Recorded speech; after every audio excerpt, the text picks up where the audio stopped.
కాకుండానే construction activity మొదలైపోయింది. NGRI report రావడానికి ముందే they have started the construction. So తర్వాత బహుశా ఇంకేం చేయలేదు. ఇప్పటికి కూడా అక్కడ ఈ వర్టికల్ స్ప్లిట్ ఉంది అన్న దాని మీద స్పష్టత ఎవరు ఇవ్వట్లేదు గవర్నమెంట్ సైడ్ నుంచి. ఓకే, కొత్త గవర్నమెంట్ కూడా వచ్చింది, వీళ్ళు కూడా ఏం చేస్తారు దాన్ని ఇప్పటికైతే ఇవ్వలేదు. ఒకటి. రెండో ఇది ఏమిటంటే ఈరోజు వచ్చిన భూకంప ప్రభావం దాని మీద ఏమైనా ఉందా, ఉంటే ఎంత ఉంది. ఇప్పుడు ఈ స్టడీ జరగాల్సిన అవసరం చాలా ఎక్కువ ఉంది. ఎందుకంటే అంటే మల్లన్న సాగరు వాస్తవానికి ఇట్స్ అంటే నీటి తొట్టెలాంటిది కదా.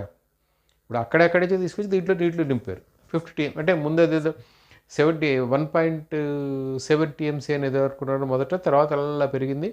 దెన్ ప్లేస్ మారింది, ప్లేస్ మారి మల్లన్న సాగర్కి వచ్చి ఆ టీఎంసీ రిజర్వాయర్ కెపాసిటీ పెంచుతూ 50 TMC వరకు పెంచారు. 50 TMC అక్కడ నిల్వ చేయొచ్చా, నిల్వ చేస్తే దాని పరిస్థితి ఏమిటనే దాని మీద ఇప్పుడు చర్చ జరగలేదు. అసలు ఆ డిస్కషన్ గురించి ఎవరు వెళ్ళలేదు for various, I don't know the reasons. But ప్రభుత్వము, గత ప్రభుత్వం వెళ్ళలేదు, ఇప్పుడు ప్రభుత్వం కూడా ఇప్పటివరకు వెళ్ళలేదు. మరి ఈ తర్వాత ఏం చేస్తుందో తెలియదు.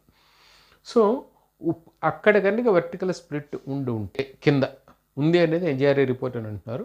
ఉంటే కనుక ఈరోజు వచ్చిన భూకంపం కారణంగా దాని మీద ఏమైనా ప్రభావం ఉందా. ఎందుకంటే ఒక ఇంజనీర్, ఒక ఆయన, he used to do videos, ఆయన చెప్పుకొచ్చాడు మల్లన్న సాగర్ 50 TMCలు మల్లన్న సాగర్లో 50 TMCలు నింపాలనేది టార్గెట్.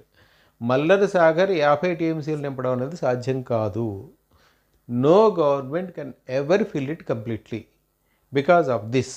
అంటే అక్కడ భూకంపం ఏరియా ఉంది, అక్కడ కనుక మొత్తం వాటర్ అంతా నింపితే దాని ప్రెషర్ దీని మీద ఉంటుంది, ఆ వర్టికల్స్ దీని మీద ఉంటుంది, ఆ చీరిక మీద ఉంటుంది. చీరిక మీద ఉంటుంది కనుక ఏ ప్రభుత్వం దాన్ని నింపే ధైర్యం చేయలేదు, దాన్ని నింపదు అని చెప్పుకొచ్చాడు ఆయన.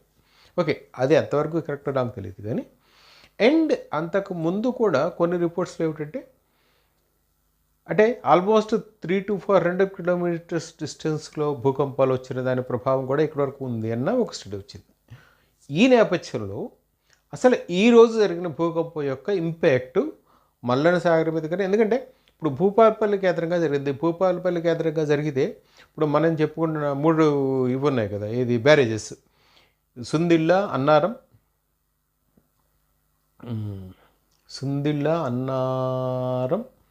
మేడిగడ్డ. సుందిళ్ళ, అన్నారం, మేడిగడ్డ ఉన్నాయి కదా. ఈ మూడింటి మీద దాని ప్రభావం. ఎందుకంటే ఆ 3 they are suppose to be barrages, but they are also reservoirs. ఎందుకంటే ఉంచకూడనంత నీటిని అక్కడ ఉంచారు.